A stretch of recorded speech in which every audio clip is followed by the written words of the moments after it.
Olá, minha gente. Sejam muito bem-vindos aqui à nossa aula, né, sobre sistema digestório. E eu vou dar continuidade nessa apresentação da aula que já iniciamos quando falamos de trato digestório como um todo, né? Falamos sobre cavidade oral, todas as estruturas que existiam na boca. Então falamos de lábio, de língua, né? Isso, palato duro, palato mole, das gengivas.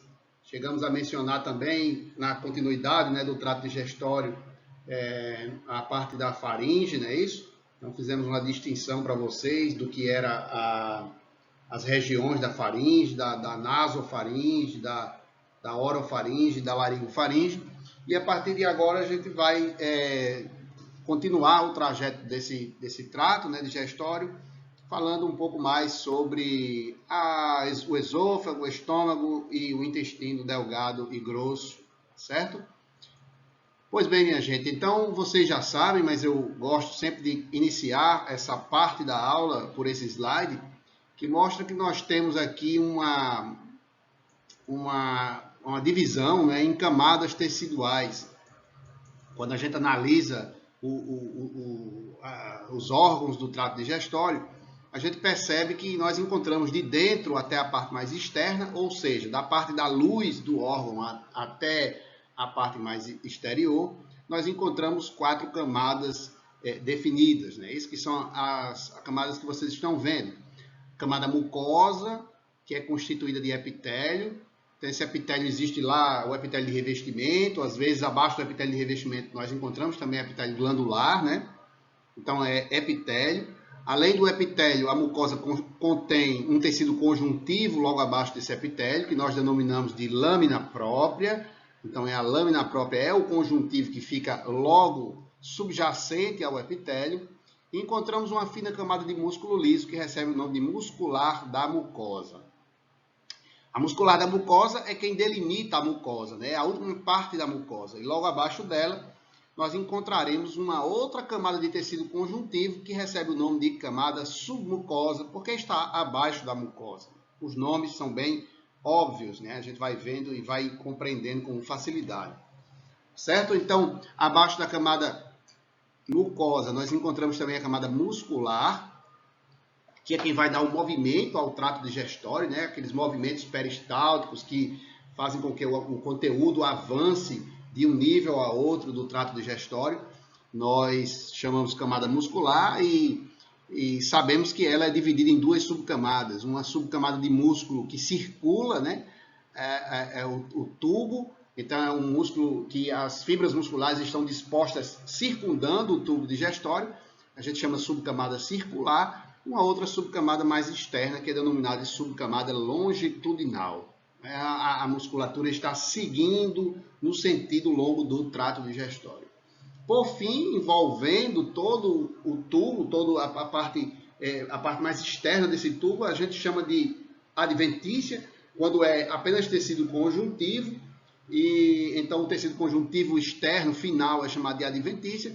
Quando existe tecido conjuntivo, uma escassa camada de tecido conjuntivo, mais um epitélio pavimentoso simples, denominado mesotélio, que acontece lá nos órgãos abdominais, então a gente recebe da denominação de camada ou túnica serosa. Ao invés de chamar de adventícia, nós chamamos de serosa. Portanto, se tiver só conjuntivo é adventícia, se tiver conjuntivo e mesotélio, a gente chama de túnica ou camada serosa, certo? A gente vai utilizar termos como túnicas, camadas, estratos, como sinônimos, tá bem? Então, assim, sempre que vocês ouvirem falar nessas camadas, o autor pode estar falando de extrato mucoso, pode estar falando de túnica mucosa, pode estar falando de camada mucosa, e significa exatamente a mesma coisa. Pois bem, então aqui a gente consegue ter uma ideia, né, nessa figura. Esse marrom mais escuro aqui é o epitélio, né? Tem um epitélio de revestimento. Logo abaixo do epitélio de revestimento a gente percebe alguns tubinhos aqui que são glândulas, epitélio glandular, né? Então você vê que o epitélio de revestimento está lá na superfície, o epitélio glandular se aprofunda aqui um pouco na lâmina própria. O marrom mais claro aqui entre as glândulas é a lâmina própria, né? Isso. E abaixo da lâmina própria tem essa fina camada de músculo que recebe o nome de muscular da mucosa. Então aqui está bem delimitado a túnica mucosa, essa primeira túnica. Depois vem essa que está aqui colorida de azul, né? Com vasos sanguíneos e tal, é tecido conjuntivo.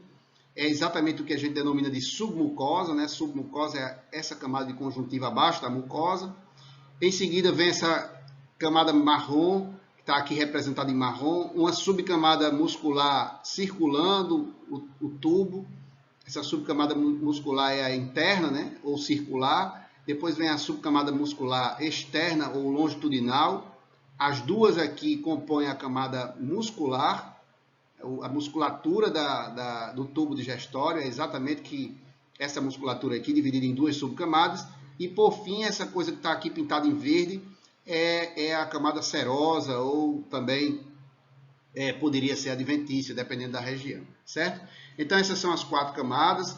Vai variar de órgão para órgão. Se a gente estiver avaliando, por exemplo, o esôfago, o epitélio é de um tipo. Se a gente estiver avaliando o estômago, o epitélio de revestimento já é de outro tipo. Algumas glândulas em algumas regiões podem ser mais profundas, como essa aqui, ó, que se aprofunda na submucosa. Outras glândulas são mais superficiais, como essa glândulazinha aqui que fica presente apenas na lâmina própria. Então vai depender de região para região, da necessidade, né, de cada região. Também em alguns momentos o epitélio de revestimento pode ter projeções em direção à luz do órgão. Essas estruturas em forma de dedo, né, ou folha, que a gente chama de vilos. Aqui está com U, mas é porque está em latim, né, mas em português seria vilo com O. Ou vilosidade, tanto faz, vilo ou vilosidade, é essa projeção do epitélio, né, é a projeção da mucosa em direção ao lúmen do órgão. Isso acontece, a gente vai ver mais à frente, no intestino delgado, e não em todas as partes, né. É importante para a questão da absorção dos nutrientes. Então, cada região vai ter suas particularidades, especialmente a camada mucosa e a submucosa, que muda um pouquinho de uma região para outra. No entanto, a gente pode dizer que as 4 camadas sempre existirão. Se eu estou estudando esôfago, estômago, intestino, delgado, grosso, tanto faz, eu tenho sempre as 4 camadas. Vai diferenciar porque o epitélio, ou a mucosa, ou alguma glândula na mucosa é diferente, um pouco diferente de uma região para outra, né? Às vezes a glândula pode atingir a submucosa, às vezes não, então faz diferença de um órgão para outro. Isso vai nos dando condições de dar um diagnóstico de cada órgão quando a gente observa o trato digestório, beleza? Então aqui a gente já consegue ver um esôfago pequenininho, né? Um animalzinho pequeno. Mas eu coloquei essa imagem para mostrar para vocês que tem as camadas teciduais. Então aqui o branco, aqui o espaço em branco é a luz do esôfago. Aí a gente vê logo no contato com a luz o epitélio de revestimento. A gente vê que é um epitélio de revestimento espesso, né? É um epitélio que classificamos como estratificado pavimentoso, bem resistente contra o atrito, porque no esôfago o alimento ainda está passando e ainda consegue ainda de alguma forma, pode ainda atritar, pode ainda provocar lesões nesse epitélio, perdas de algumas células. Então é importante que você tenha várias camadas celulares, por isso o epitélio do esôfago é um epitélio de várias camadas de células, né, estratificado, pavimentoso. Então é próprio isso da boca, como nós já vimos ter esse tipo de epitélio, né? A orofaringe também, a laringofaringe e o esôfago. E aí logo abaixo do epitélio vem a lâmina própria, que aqui está numa coloração um pouco mais azulada, né? A lâmina própria. Não dá para ver muito bem a muscular da mucosa, mas existem algumas ilhazinhas pequenas aqui de estruturas mais avermelhadas. Está aqui com MM, essas estruturazinhas, esses pontinhos vermelhos seria correspondente ao lugar da muscular da mucosa. E aí, logo abaixo da muscular da mucosa, todo o tecido conjuntivo que aparecer vai ser da submucosa. Então, tudo que não for lá em cima, ou seja, perto do epitélio, todo o conjuntivo mais profundo vai ser submucosa, porque está abaixo da mucosa, né? Em seguida, nós encontramos a camada muscular. que é essa camada aqui mais espessa, dividida em duas subcamadas, a subcamada circular, aqui, circular, e a subcamada longitudinal, aqui, C, né, circular, e L aqui, longitudinal. Tudo esse mais vermelho aqui, espesso, que vocês estão vendo, é a camada muscular, e por fora o tecido conjuntivo aqui, que está envolvendo o esôfago, é a adventícia. Ok, minha gente? Então é fácil de entender, né? Não é nada complicado. Falta dizer aqui nesta lâmina que abaixo da muscular da mucosa, ou seja, na submucosa, nós encontramos algumas glândulas produtoras de muco. São essas glândulas que estão bem pequenininhas aqui. Está com G aqui, né? Na próxima lâmina a gente vai ver numa maior ampliação, né? Aqui. Então essas glândulas, elas são chamadas de glândulas esofágicas. São glândulas profundas, são glândulas que atingem, alcançam a submucosa, mas que seus ductos chegam até o epitélio de revestimento e liberam secreção aqui na luz do esôfago. Para que servem as glândulas esofágicas? Elas são glândulas produtoras de muco. Então são glândulas lubrificantes, elas vão produzir uma secreção mucosa, que é o muco, que é lubrificante, protetor. Ele vai se alojar ali sobre o epitélio de revestimento e vai permitir o deslizamento do conteúdo que você está ingerindo, né? Então, aquele conteúdo que você deglutiu, ele vai passar pelo esôfago e vai deslizar sobre esse muco sem provocar, ou pelo menos com uma certa dificuldade, né? Aí vai ser imposta a que exista alguma lesão no epitélio de revestimento, né? É um lubrificante o muco. Então, o esôfago ele tem suas próprias glândulas esofágicas. São glândulas profundas que atingem a submucosa, produzem muco e lançam esse muco na luz do esôfago, permitindo a passagem do alimento sem provocar lesão na mucosa esofágica. Ok? Gente, essa lâmina aqui é um aumento maior da mucosa e da submucosa. A gente pode avaliar muito bem a mucosa e a submucosa por essa lâmina do esôfago. Vê aqui, número 1 é o epitélio estratificado pavimentoso, bem bonito aqui, bem espesso, né? Logo aqui, número 3, a gente chama de lâmina própria, o conjuntivo abaixo do epitélio, a lâmina própria. E o número 4 aqui, essas ilhazinhas de músculo, aqui uma ilhazinha, aqui outra, esse músculo meio fragmentado, né? Aqui é a muscular da mucosa. Então aqui é a muscular da mucosa. Então veja, epitélio de revestimento, lâmina própria, muscular da mucosa. Então, com essas três estruturas, a gente termina a mucosa. E começa, logo abaixo do número 4, a submucosa.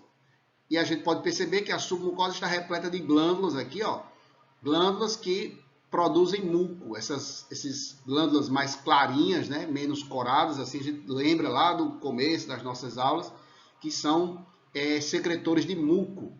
E aí essas glândulas, elas se continuam com seus ductos. Aqui onde está o número 5 é a porção secretora da glândula esofágica. Se continua com o ducto vai atravessar a mucosa todinha e vai se abrir aqui no epitélio de revestimento para que a secreção venha para cá, para ficar aqui banhando o epitélio de revestimento esofágico. Beleza? Então, é fácil de entender quando a gente olha o esôfago. Ele tem pelo menos duas características aí que chamam muita atenção. 3, vamos dizer. Um epitélio estratificado pavimentoso, que é protetor para ele.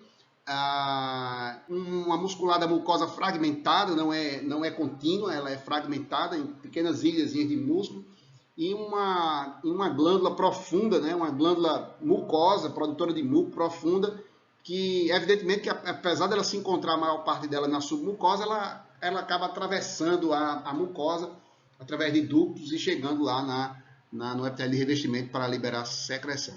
Beleza? Então, isso aqui é uma estrutura, assim, é uma imagem muito característica do esôfago. Aí, quando a gente passa para estudar estômago, a gente já percebe que já é um pouco diferente, né? O epitélio do estômago já é um epitélio simples.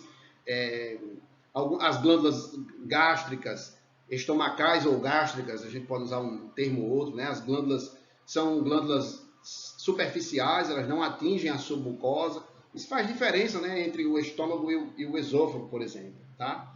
Mas antes de mostrar as estruturas histológicas, eu relembro a vocês, né, que anatomicamente a gente tem algumas regiões do estômago, como a região do cárdia, que é aquela parte que comunica com o esôfago, aí depois faz uma subidazinha assim, a região que a gente chama de fundo do estômago, aí depois tem uma descida do estômago que a gente chama de corpo, né, a maior parte do estômago, e no finalzinho, se continuando com o duodeno, vem a região pilórica.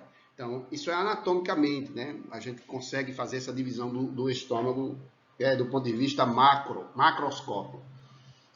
Do ponto de vista microscópico, a parte mais relevante, que tem os constituintes principais, assim, que caracterizam bem o estômago, é a região do fundo e do corpo, né? A região do fundo e do corpo. E aí a gente vai se deter mais aqui a estudar essas duas regiões, fundo e corpo, tá bom? E principalmente a mucosa dessas regiões. Porque a mucosa é quem dá a função principal do órgão. Se a gente olhar bem, cada órgão ele tem como, digamos assim, em ordem de importância, a túnica mucosa geralmente é a mais importante para a função do próprio órgão. Depois da túnica mucosa vem a túnica submucosa, depois vem a muscular e por fim, a serosa ou adventícia. Na hora de identificar na lâmina, a mucosa é que faz diferença, a mucosa e a submucosa. Eu olhando a mucosa do estômago, olhando a mucosa do esôfago, olhando a submucosa do estômago e submucosa do esôfago, eu consigo diferenciar os dois órgãos. Mas se eu for olhar só a muscular ou só a adventícia, eu não consigo diferenciar, porque a adventícia é conjuntivo. Conjuntivo, tanto faz o conjuntivo de um órgão quanto de outro. Serosa é um conjuntivozinho com epitélio pavimentoso simples. E tanto faz eu estar vendo a serosa de uma região como uma serosa de outra região. Então, as camadas que eu vou prestar mais atenção são as camadas mais superficiais. Quer dizer, aquelas que estão mais em contato com o conteúdo que está passando, que agem sobre o conteúdo que está passando, ou sofrem a ação do conteúdo que está passando sobre elas. Então digamos que assim, a gente, olhando histologicamente, a gente precisa entender que a ordem de importância das camadas, ela vem da camada mais interna até a camada mais externa, tá certo? É importante a gente ter isso na nossa mente. Por isso que a partir de agora eu não vou falar tanto sobre todas as camadas, eu vou me deter mais na camada mucosa e também na submucosa. Então, o que é interessante na mucosa do estômago? A mucosa do estômago tem um epitélio de revestimento, vocês vão ver logo na imagem seguinte, que é cilíndrico simples. Já muda completamente, porque não tem nada a ver com o esôfago, que é estratificado pavimentoso, né?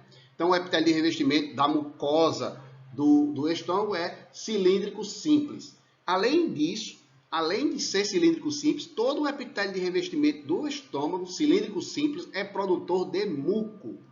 Isso é muito interessante, porque ele produz um muco alcalino que fica como um gel sobre o epitélio, e esse muco vai proteger o estômago contra a própria acidez que tem dentro do estômago. Então o estômago ele vai produzir também ácido clorídrico e enzimas, né? Pepsina, lipase, e esse material ácido e enzimático pode corroer a mucosa do estômago. E para que o estômago se proteja contra esse material ácido que fica lá dentro do seu espaço, né, lá na sua luz, e às vezes pode tocar o epitélio de revestimento, é importante que o epitélio de revestimento cilíndrico simples, ele mesmo produza um muco alcalino, uma coisa gelatinosa alcalina que neutraliza e impede a corrosão do estômago pela sua própria secreção enzimática e ácida. Ok, minha gente? Então é interessante que o epitélio de revestimento do estômago, apesar de ser de revestimento, ele também é secretor. É um epitélio híbrido. Ele é de revestimento e glandular ao mesmo tempo. Porque ele reveste, separa, né? Está lá na superfície, tocando na luz do órgão, mas ao mesmo tempo ele produz uma secreção, que é o muco. Coisa que nem sempre acontece com os epitélios de revestimento. Abaixo desse epitélio de revestimento tem uma depressãozinha desse epitélio que se chama fosseta gástrica. Nós vamos ver na próxima imagem. A fosseta gástrica é uma continuidade do epitélio de revestimento, só que ela é uma pequena depressão do epitélio de revestimento. Tem um epitélio de revestimento na superfície e tem uma pequena depressãozinha que se chama fosseta gástrica. A função da fosseta é a mesma do epitélio de revestimento. Ele também produz, ele também reveste e também produz a secreção alcalina. É também uma forma de se proteger, né, contra a secreção denominada de suco gástrico, que seria uma secreção agressiva até para o próprio estômago. E em seguida, abaixo da fosseta gástrica, você tem uns tubos mais estreitinhos que nós denominamos de glândulas gástricas. E aí é nessas glândulas gástricas, que ficam abaixo das fossetas gástricas, é nessas glândulas que nós encontramos aquelas células produtoras de ácido clorídrico, produtoras de lipase, produtoras de pepsina. Pepsina que faz digestão de proteínas, lipase que faz digestão de lipídios, né? E e também a secreção ácida. Nós vamos ver daqui a pouco que essas células têm nomes diferentes. Existe um nome para a célula que produz ácido, existe um nome para a célula que produz as enzimas, tá certo? E colorações diferentes elas recebem também. Então aqui na imagem, né, fácil de entender, aqui região do fundo e região do corpo, num corte histológico da mucosa, a gente pode ver uma coisa mais ou menos assim, tá aqui ó, epitélio de revestimento, cilíndrico simples, aqui o epitélio da fosseta gástrica, aqui epitélio de revestimento também, aqui epitélio da fosseta gástrica, e abaixo da fosseta gástrica nós encontramos a glândula gástrica. Então esse tubinho aqui, esse tubo mais estreitinho é a glândula gástrica, ok? A glândula gástrica tem células diferentes, dá até para ver aqui na imagem, tem umas colorações diferentes das células aqui. E existem alguns tipos celulares nessa glândula gástrica, mas as mais importantes são aquelas que produzem ácido clorídrico, nós vamos chamar de células parietais, e as células que produzem enzimas, que nós vamos chamar de células principais. Então, existem as células parietais, produtoras de ácido, e as células principais produtoras de enzimas. Ah, professor, mas além disso tem outras células? Tem célula mucosa também, né? Produtora de muco, tem célula tronco que vai renovar as demais células, tem células conhecidas como células endócrinas ou enteroendócrinas, que são células que vão produzir alguns hormônios aí, podem e liberam determinados hormônios. Mas assim, as células que são mais típicas das funções gástricas clássicas, né, são as parietais e principais, que produzem respectivamente o ácido clorídrico e as enzimas gástricas. Então aí, como vocês estão vendo, né, as células mais importantes, eu diria assim que pelo menos assim, de um ponto de vista de uma aula não tão extensa, a gente não pode deixar de falar dessas células, pelo menos dessas células, que são as células parietais ou oxínticas, e as células principais ou zimogênicas. Percebam que as células parietais ou oxínticas são as que vão produzir ácido clorídrico e as células principais ou zimogênicas vão produzir pepsina e lipase. Na verdade, ela produz pepsinogênio, e aí o pepsinogênio, ele, quando é liberado e na presença do ácido clorídrico, é que ele é convertido em pepsina, que é a enzima ativa. Mas, de um modo geral, qual é a função das células principais ou zimogênicas? É a função de liberar material enzimático para agir na digestão das proteínas e dos lipídios que passam pelo estômago. Essa é a função das células principais e zimogênicas, ok? Aqui também eu escrevi o fator antianêmico, porque nos seres humanos, as células parietais, além de produzir ácido clorídrico, elas produzem também esse fator intrínseco, né? Fator antianêmico intrínseco. É uma substância que se liga, se conecta, se liga com a vitamina B12 que você ingere e facilita a absorção da vitamina B12 lá no intestino. Então é importante a presença desse fator antianêmico porque ele ajuda na absorção da vitamina B12 que vai acontecer no intestino. Por que isso tem relevância, né? Porque a vitamina B12 ela atua no processo de hematopoiese, na formação das células do sangue, né? Na verdade, na formação das hemácias, que são os glóbulos vermelhos. E aí, se o indivíduo tem fator antianêmico sendo produzido normalmente, ele tem absorção de vitamina B12 normal e ele tem produção, provavelmente terá produção normal de hemácias, né? De células sanguíneas. Se ele não tem a produção de fator antianêmico, por lesões, por exemplo, no estômago, por lesões na mucosa gástrica, por perda de células parietais, né? Então, se ele não tem a produção desse fator antianêmico, ele não vai absorver adequadamente a vitamina B12 e, consequentemente, vai ter dificuldade na produção das hemácias lá na medula óssea. Daí ele vai passar a ter um tipo de anemia, né? Por diminuição das hemácias e da hemoglobina que é carreada lá dentro das hemácias, certo? Então é importante a presença desse fator antianêmico que é produzido aí pelas células parietais, além do ácido que também é produzido por essas células. Então aqui é uma imagem histológica do estômago, aqui o epitélio de revestimento dele, aqui em cima, né? Está apontado aqui o epitélio de revestimento. Logo em seguida vem a fosseta gástrica, o epitélio da fosseta gástrica, e abaixo da fosseta gástrica várias glândulas gástricas. É uma certa decepção, às vezes, para os alunos, né? Porque quando a gente olha aqui as glândulas gástricas, a gente quer ver aqueles tubinhos bem separados uns dos outros, e a gente não enxerga isso. Talvez a gente, olhando aqui bem, num canto aqui, a gente consiga ver aqui um pouquinho de uma glândula gástrica, né? A sua luz aqui é estreita, mas a gente não consegue ver muito bem uma glândula separada da outra. É como se fossem várias células, são várias glândulas gástricas, e aí elas estão muito juntas, e aí você vê um monte de célula, uma próxima da outra, sem delimitar muito bem o que é uma glândula gástrica e onde está a outra glândula gástrica. No entanto, dá para a gente ver que existem umas células, principalmente essas mais superiores aqui, ó, que são mais vermelhas, mais rosadas e arredondadas. Elas têm uma coloração mais voltada para a coloração da eosina. Parece alguns alunos falam, parece um ovo frito, né? Elas aparecem aqui como se fosse redondinha, com o núcleo central aí, como se fosse a gema, né? O núcleo aqui. Então você vê um vermelho no citoplasma dela, uma coisa mais corada pela eosina. E essas células que se coram melhor pela eosina, que tem esse aspecto aí mais arredondado, está mais vermelha e mais superficial nas glândulas, principalmente aqui na parte mais superior da glândula, a gente chama de células parietais. São as células que produzem o ácido clorídrico. Mais abaixo, nós encontramos uma concentração maior de células mais azuladas ou mais roxinhas, como aqui tem um grupo delas. Esse ponto aqui, as células mais roxinhas ou mais azuladas, né? Dá para ver aqui também, desse outro lado, por aqui, ó. Aqui, nesse ponto, né? Então, essas células mais roxinhas aqui, que ficam na parte mais basal da glândula, a gente divide na glândula aqui numa parte inferior e uma parte superior, a gente percebe que as células mais azuladas, elas estão na parte mais basal, elas se coram mais pela hematoxilina. E essas células são as células produtoras de enzimas, então são as células zimogênicas ou principais. Okay? Então, numa lâmina dessa, a gente consegue ver muito bem a diferença entre as células parietais e as células principais, e também sabe que a localização é um pouco diferente. As parietais são mais superiores e as principais são células mais inferiores.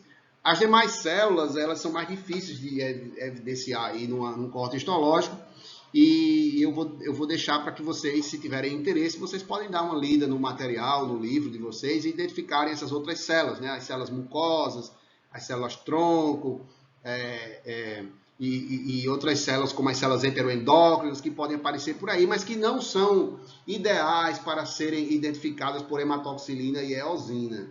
As células mais identificáveis, assim, mais facilmente visualizadas por hematoxilina e eosina são as células parietais e as células principais, que são as células que eu estou aqui trabalhando mais com vocês. Enfim, saindo de estômago, a gente passa para a parte de intestino. E aí o intestino, a gente sabe que anatomicamente existe a parte do intestino delgado e depois existe o intestino grosso. E a gente sabe que o intestino delgado ele se divide em 3 partes. O duodeno, o jejúno e o íleo. E em seguida vem o intestino grosso. Tá? A digestão e a absorção dos nutrientes acontece especialmente no intestino delgado. O intestino delgado é o órgão responsável pela maior parte da digestão e absorção de tudo que vem acontecendo no nosso trato digestório. O conteúdo que chega a ele chega preparado para sofrer quebras, né, de moléculas maiores em moléculas menores e depois para que haja a absorção dessas moléculas menores. Então vai havendo quebra de proteínas em aminoácidos e aí a absorção dos aminoácidos, né? Vai havendo quebra dos lipídios, por exemplo, os triglicerídeos em ácidos graxos e glicerol, e aí vai havendo a absorção. Então vai havendo quebras de moléculas maiores em moléculas menores, e essas moléculas acabam que elas vão sendo absorvidas aí no intestino delgado, beleza? E aí, pessoal, como é que eu sei que eu estou vendo o intestino delgado ou o intestino grosso? A primeira coisa que a gente vai entender é que o intestino delgado, a sua mucosa, ela tem uma grande quantidade de vilosidades. O que é isso, professor? As vilosidades são estruturas da mucosa que se projetam em direção à luz do órgão. E essas estruturas da mucosa, elas têm um revestimento epitelial próprio do intestino e tem um tecido conjuntivo que vai junto por dentro, que é a lâmina própria. Então, por que eu tenho vilosidades? Tanto as vilosidades quanto as microvilosidades, que estão presentes em cada célula, né? A microvilosidade é no ápice de cada célula do epitélio de revestimento. A microvilosidade está no ápice de cada célulazinha lá, cilíndrica, do epitélio de revestimento. Já a vilosidade é uma projeção maior, projeção da própria mucosa.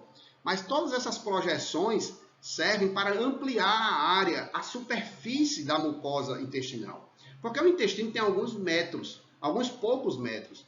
Mas se a gente olhar a área superficial do intestino, se a gente conseguisse esticar todo o intestino, desdobrar, desfazer todas as vilosidades, desfazer todas as microvilosidades, esticar o intestino todinho, daria uma área imensa de aproximadamente 200 metros quadrados. É uma área que daria para cobrir todo um campo de futebol. Então é uma área muito, muito extensa. E essa área muito extensa facilita o contato dela aí com os nutrientes que estão passando, facilita a absorção dos nutrientes. Então o intestino ele é todo dobradozinho, todo dobrado, quer dizer, ele tem vilosidades, ele tem microvilosidades, várias dobrazinhas na superfície dele, para ele caber num espaço pequeno, num espaço de poucos metros, uma área que revestiria um campo de futebol. E essa grande área que ele tem permite o contato com os nutrientes, permite a passagem dos nutrientes através do epitélio, chegada desses nutrientes no tecido conjuntivo, entrada deles nos vasos sanguíneos que estão presentes lá no tecido conjuntivo, ou seja, distribuição desses nutrientes para o corpo todo. Isso significa dizer que facilita a absorção. Então, o intestino delgado é o local onde nós encontramos as vilosidades intestinais, porque isso facilita a absorção dos nutrientes. Além das vilosidades, nós encontramos também, abaixo das vilosidades, estruturas que são denominadas glândulas intestinais. Também alguns autores chamam de criptas intestinais. São estruturas que estão logo abaixo das vilosidades. Então, a gente vai ver no próximo slide isso. Podemos chamar glândulas intestinais ou glândulas de Lieberkühn. Particularmente, esse nome aqui eu já estou praticamente eliminando do meu vocabulário, né? Porque esses nomes eles estão caindo em desusos. Né? Em desuso, são nomes dos autores que estudaram, descobriram as estruturas, colocaram lá o nome deles e tal. E hoje em dia a gente utiliza prioritariamente o nome referente ao próprio local. Então, se a gente tem glândulas no intestino, vamos chamar de glândulas intestinais e não glândulas de Lieberkühn. Embora que alguns livros ainda utilizem esse nome, tá certo? E aí, minha gente, olhando para isso aqui, se a gente identificar essa mucosa, a gente conhece o intestino delgado. A submucosa, professor, é conjuntivo normal, conjuntiva. A muscular, é músculo liso, né? Músculo liso, tanto faz se está no estômago, se está no intestino delgado, se está no grosso. E a serosa ou adventícia, serosa ou adventícia. Se tiver só conjuntivo, é adventícia. Se tiver conjuntivo e epitélio, é serosa. Não vai mudar nada. O importante aqui é a gente observar bem a mucosa. Então, vamos lá. Observando essa imagem, né? O marrom mais escuro aqui formando a vilosidade, aqui ó, vilo, né? O marrom mais escuro formando a vilosidade, aqui é o epitélio de revestimento. No interior, aqui por dentro lá do epitélio de revestimento, né? Você percebe o tecido conjuntivo, que é o marrom mais claro. Esse tecido conjuntivo está cheio, que é da lâmina própria, não é isso? Esse tecido conjuntivo está cheio de vasos. Nós percebemos aqui vasos sanguíneos, todo tipo aqui, né? Presente no interior dos vilos, das vilosidades. Marronzinho mais claro, todo ele aqui, até aqui em cima também, vai ser tudo lâmina própria, né? Lâmina própria, lâmina própria. O que a gente percebe é que o epitélio da vilosidade se continua com o epitélio da glândula intestinal. Daqui, ó, para baixo é a glândula intestinal, ou cripta, daqui para baixo. Daqui para cima é a vilosidade. Aí descendo aqui, glândula, subindo, vilosidade. Então, que dá para perceber que o epitélio da glândula é contínuo com o epitélio da vilosidade. A vilosidade se projeta para a luz do órgão e a glândula se projeta mais para a lâmina própria, né? Para a parte mais interna, mais profunda. Mas é uma continuidade do epitélio. E eu relembro a vocês que este epitélio de revestimento aqui é um tipo de epitélio muito próprio daí do intestino, que é o epitélio cilíndrico simples, com microvilos e células caliciformes. Epitélio cilíndrico simples, com microvilos, ou seja, as células cilíndricas ainda possuem microvilos no seu ápice, que também favorece a absorção, com células caliciformes que produzem aquele muco lá, lubrificante, protetor. Ok? Gente, é uma coisa. Epitélio cilíndrico simples, pode ser chamado de epitélio prismático simples, também pode ser chamado de epitélio colunar simples. Isso tudo é sinônimo, tá certo? Então, epitélio cilíndrico simples, com microvírulos e células caliciformes. Epitélio colunar simples, com microvírulos e células caliciformes. É tudo a mesma coisa.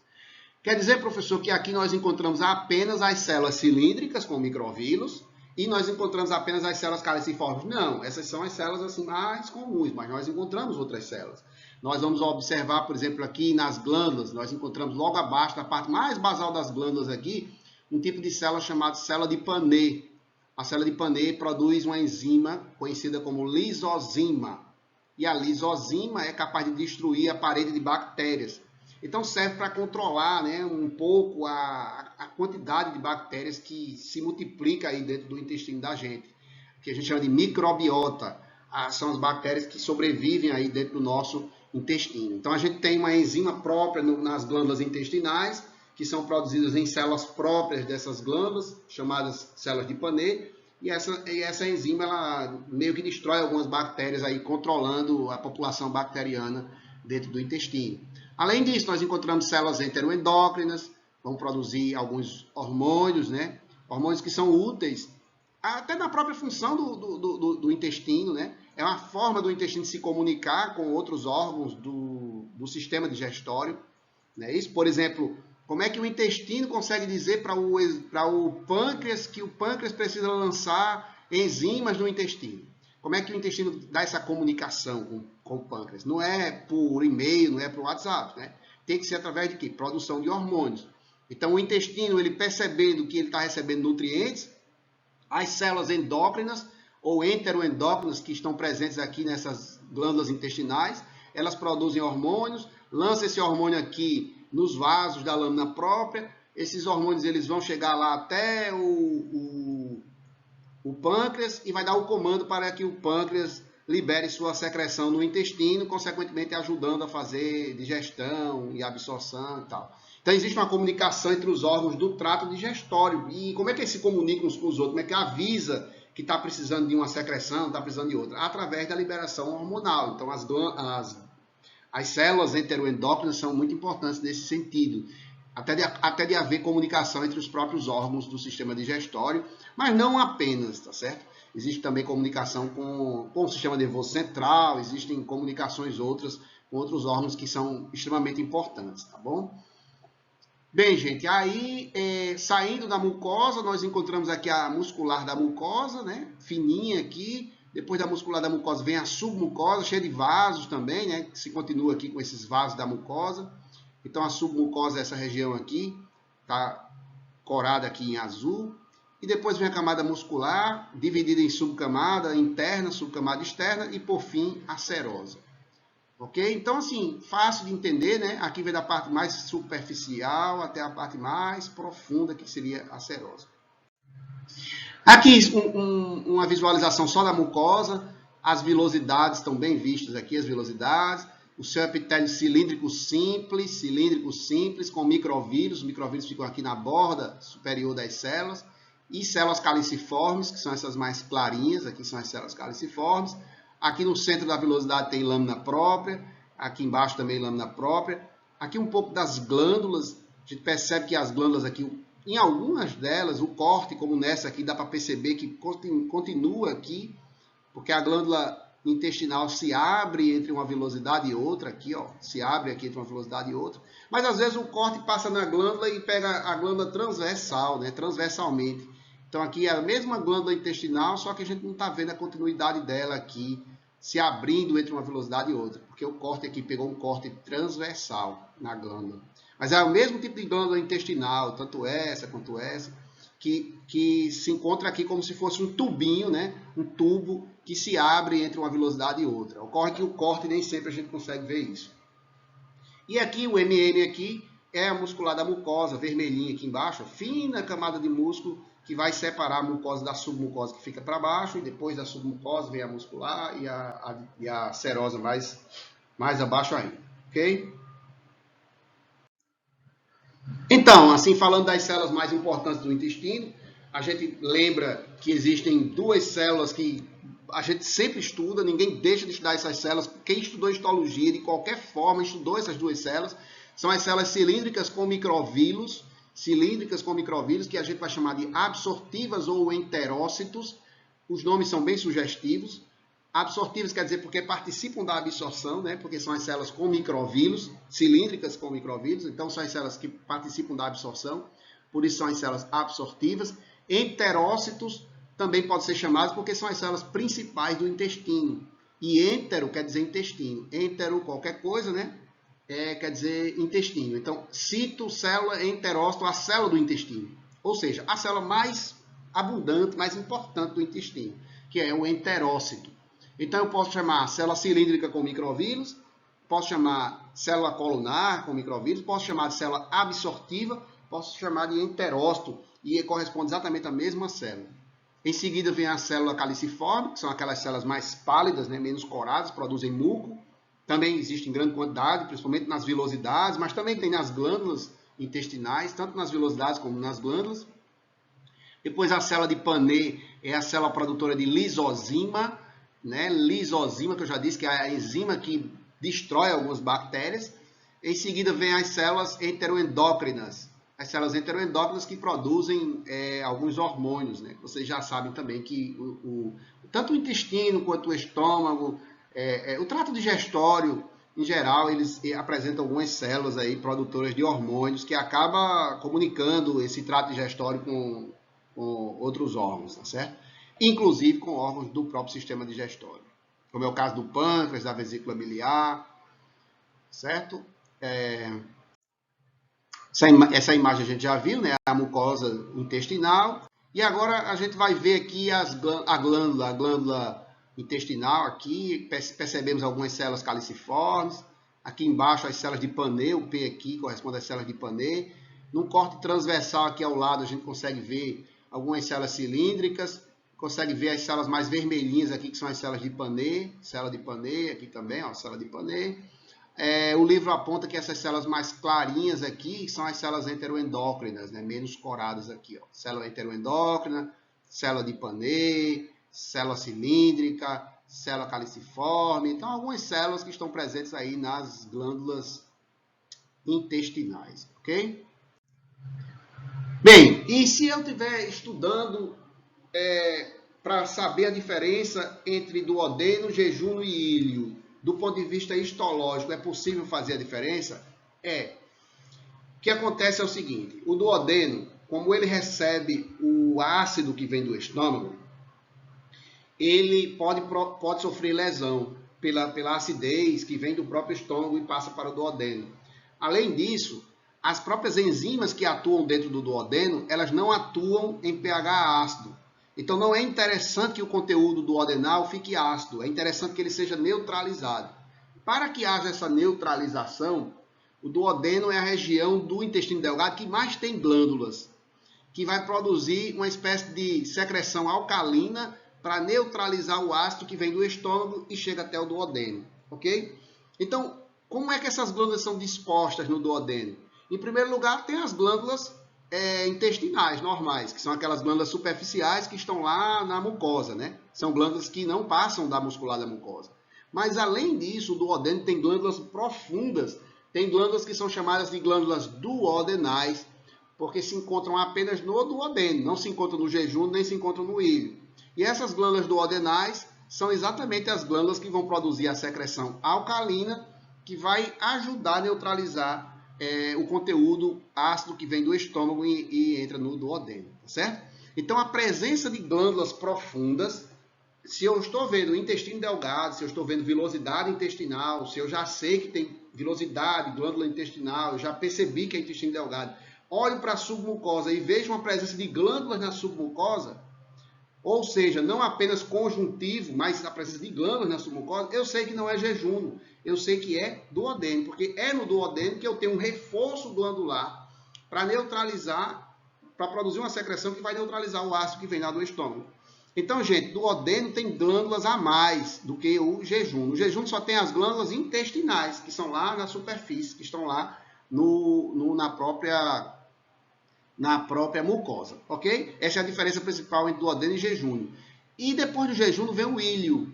O íleo, ele tem uma característica importante, porque na sua mucosa e submucosa, principalmente submucosa e também chegando na mucosa, você tem estruturas de defesa que são nódulos linfáticos em grande quantidade, acúmulo de nódulos linfáticos em grande quantidade. E essas estruturas do íleo recebem o nome especial de placas de Peyer. As placas de Peyer são vários nódulos linfáticos que se encontram na submucosa do íleo, atingindo também a mucosa. E aí, quando você está vendo uma lâmina de intestino delgado, que você vê o corte lá histológico e encontra vilosidade, glândula intestinal, aí abaixo de tudo isso você começa a ver um monte de nódulo linfático acumulado, então você sabe que não é duodeno nem é jejum, você sabe que é íleo. Essa é a diferença principal. Na verdade, a gente pode dizer o seguinte, até fica uma dica. Olhou a submucosa, você já sabe que é intestino delgado porque tem vilosidade. Olhou para a submucosa, tem glândula, é duodeno. Só tem conjuntivo, é jejum. Tem nódulos linfáticos em grande quantidade, ou seja, placas de Peyer. Vai ser o quê? Íleo. Essa é a melhor forma que tem de identificar esses órgãos. Então, passando para as lâminas. Vilosidades. Aqui, ó, várias vilosidades. Aqui fininho, glândulas. Glândulas intestinais. Aqui se continuando com as vilosidades. Algumas a gente vê bem a continuidade na base entre uma vilosidade e outra, né? Aí vem aqui, ó, essa fina camada de músculo, muscular da mucosa. Então, se eu termino aqui a muscular da mucosa, vem o quê? A submucosa, cheia de glândulas. Olha o G aqui, olha essas estruturas clarinhas aqui, que vai produzir secreção alcalina. Então, são glândulas na submucosa. Um monte de glândulas na submucosa indica que eu estou vendo duodeno.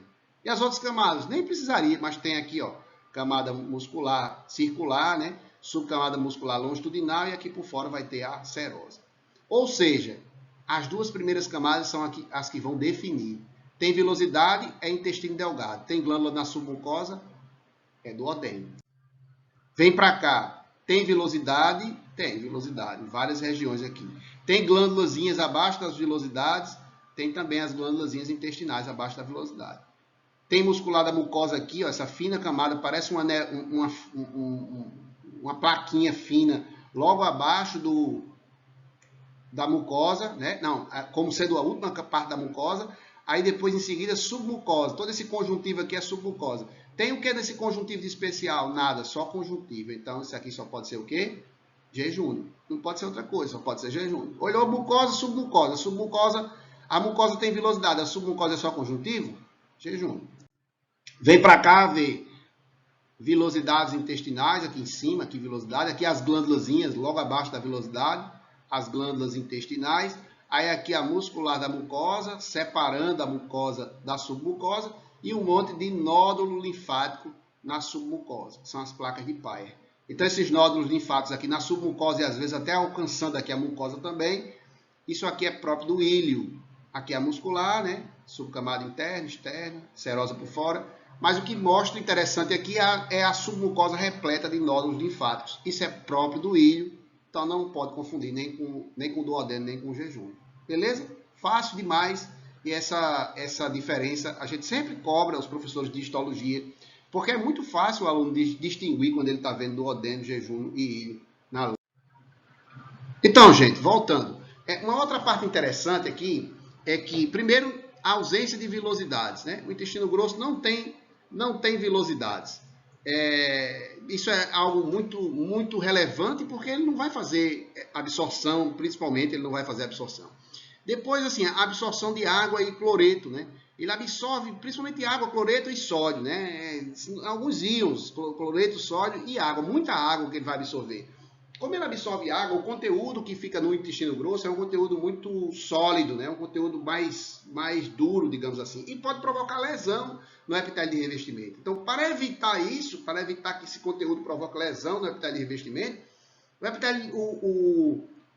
as glândulas intestinais do intestino grosso são mais longas do que as glândulas intestinais do intestino delgado. E, por sua vez, mais ricas em células caliciformes, porque as células caliciformes produzem muco, e o muco é um lubrificante que vai proteger o epitélio de revestimento contra a passagem das fezes, que é o conteúdo mais sólido que está aí presente no intestino grosso. É muito fácil de entender as diferenças principais entre intestino delgado e intestino grosso. E aí tem uma lâminazinha que mostra isso, a lâmina é nossa lá da nossa monitoria virtual. Glândulas bem longas aqui, ó, as glândulas longas, cheias de células caliciformes. Isso não tem vilosidade aqui em cima, a gente não consegue ver vilosidades, mas tem glândulas longas, muita célula caliciforme, muita produção de muco para ser lançada aqui na superfície do epitélio de revestimento. Depois vem aqui abaixo a muscular da mucosa, abaixo da muscular da mucosa, todo o conjuntivo que tem aqui é submucosa, depois vem a camada muscular, a interna, a externa e por fora aqui a camada serosa.